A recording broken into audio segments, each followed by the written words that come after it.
Thank you. So tell us how the story was brought to the screen and how you got involved as director and producer. So I've directed other films in the past, and typically I like to come up with like the jumping off point, like the story, a character, something to grab onto, a concept. And I really love starting to beat out the story points and sort of shaping it.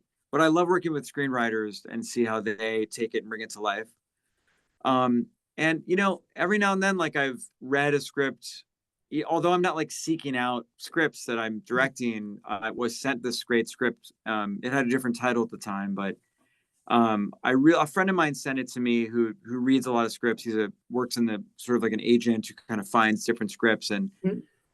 he's not one to send me things unless he really loves it. So I was really, made me interested right away to kind of Sure. to read it. And I saw what he saw, which was just that it was a very smooth read. It was very relatable. It popped off the page, meaning it had like real personality. The characters had like really strong, well-defined voices. Good. It had that thing I love so much, which I think like a lot of John Hughes movies have, which is this sort of a balance between like absurdity and like groundedness, like grounded and absurd at the same time. You kind of play back and forth with tone.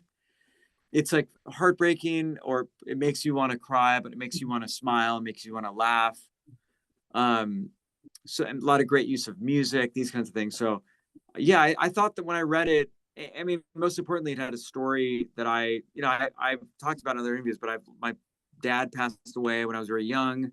So I, had been through a form of like, I mean, I went through my own loss of a parent. So Sure. it's not reading it right away when you read it. There was a line, there was a different opening to the film that was on the page that we didn't use, but this is a movie about the character's mother has passed away and he's going home to deal with what it kind of all the complexities of dealing with like a sudden loss in a family, even any loss, whether it's sudden or not sudden. Sure.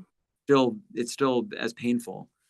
But I think I like the way he balanced the comedy, the levity, the humor around the emotional stuff that's very real, and I connected to that. And when you read something, you kind of go, can I see myself in this? Like, as far as like, is my voice like appropriate for this material? Is this something I want to do? Making a movie takes years of your life. So it's like, do I want to be investing my time in this? Is this a movie I want to watch? I always loved movies like Little Miss Sunshine, where it's like a family's around the table, like, and you feel the different personalities and how is this all going to work out? I like movies like that. So I was like, oh, I would like to make a charming kind of tragic comedy and deal with my own sort of like bring my own life experiences to the equation to help tell a story that feels very like natural or honest. Mhm. Okay, yeah, that makes a lot of sense. I love strong characters. It's one of the reasons I actually usually like TV over movies because TV they have so much time to develop characters, and movies they gotta grab you right away, and they don't always do it. But this one looks like it does. I apologize, I haven't watched it. There was a technical Yeah, difficulty yeah, with the yeah, screener, but I'm looking forward yeah. to the trailer. Looked Great. awesome. Uh, Thank you, thank you. and my mom died when I was 10, so I Yeah, understand. yeah, yeah, yeah. Well, So. when you talk to someone who's had the loss of a parent Mhm. at a young age, especially, it's very, it's like you kind of get it, I guess, like what this is. So Yeah. Well, just from the trailer, the cast looks great. Can you take us through the casting process? yeah, yeah. Casting's a very fun and heartbreaking process because it's fun to think about who you could get or who could be great, and then it's Mhm. heartbreaking if you don't get the Right. oh, yeah.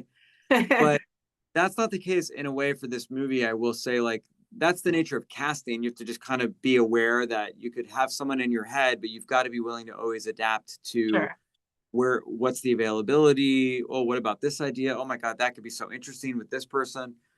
So this movie was sort of like a process in that we sort of stopped and started and stopped and Hmm. started over many years, where we just kind of didn't create momentum until the very last stretch of the film. where we started shooting at the end of 2022. Was this because you couldn't find the cast you wanted, or unrelated to that? Not fully related to casting, but it's slow. Like you make an offer, you wait, 3 months Right. goes by, they pass. Oh, we got to start all over again. You start again. You get a no in 3 weeks. You wait. You send it again. They didn't read it. Their agent held on to it. Okay, we just sent it. You get a pass in a month. You find yourself 6 months Irritating. down the road and you've got made progress. So Have you ever done a movie where you could not find anyone right for the role and you just gave up and went and did another movie?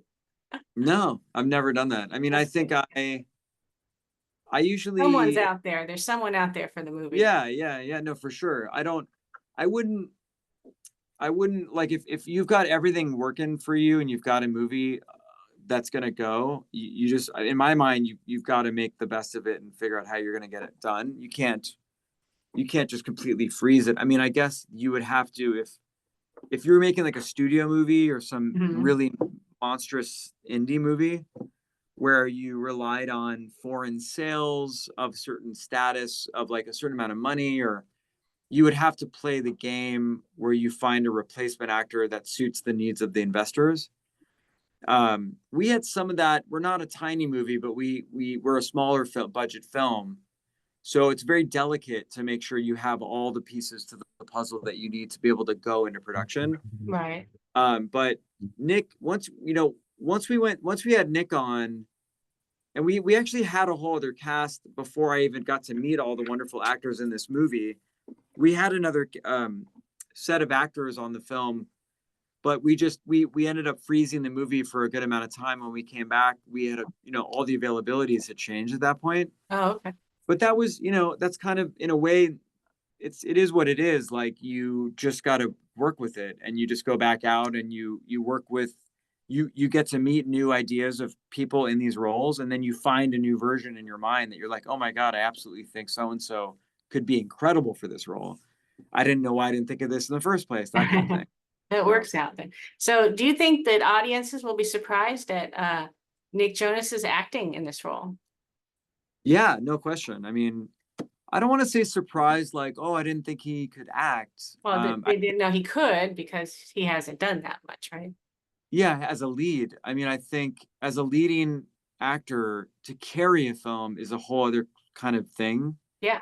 Um, to stay invested in an actor for the whole running time is a thing. And I think some people have that charisma and that magnetic kind of thing, and some maybe you just don't feel as invested in. And I think Nick, I've known Nick for a long time, so this wasn't like a cold start kind of a Sure. relationship. We had years of knowing each other, and I think the good thing about that was he could trust me and go, I know Robert, if he's going to make something, he's going to really throw himself into it, and he's going to really make it the best he can. He's going to care, and he's going to be professional. Mhm. He knew that I was going to like step up and I think make a movie that he would be excited to be in. I think he on the other way around, I knew that Nick is somebody who likes to challenge himself, somebody that throws himself into everything he does, someone who's been in high pressure situations and is able to really, uh, you know, deliver. Yeah. Uh, Someone who's very professional, committed, and you need that in an actor for a movie like this, because if you don't have a lot of days to shoot, you need people to show up knowing their lines and very dedicated to the role. Mhm. If you show up to set and you're winging it, you're in trouble because you can't get the coverage you need. You can't give the other actors you can't turn Sure. around Of and get their shots. course. And that happens. Like you've got a lot. I mean, not just new actors. You've got a lot of seasoned actors that are just a bit of like a unpredictable. So, but I was very very fortunate to have a cast that was very professional, very dedicated, very talented, Right. incredibly right for the roles. Nick are we surprised when people says, wow, Nick's incredible in the film? No, I mean, I'm surprised in some ways, but not like I've always known Nick is a really great performer in his dedication to the things he does. Mhm. I've just never seen Nick do like such a grounded kind of like a role with so many layers to it. He's Mhm. charming, he's funny, he's a smart ass, he's grounded, he's emotional. I care about him. Like Mhm. it's so many things. So, Right.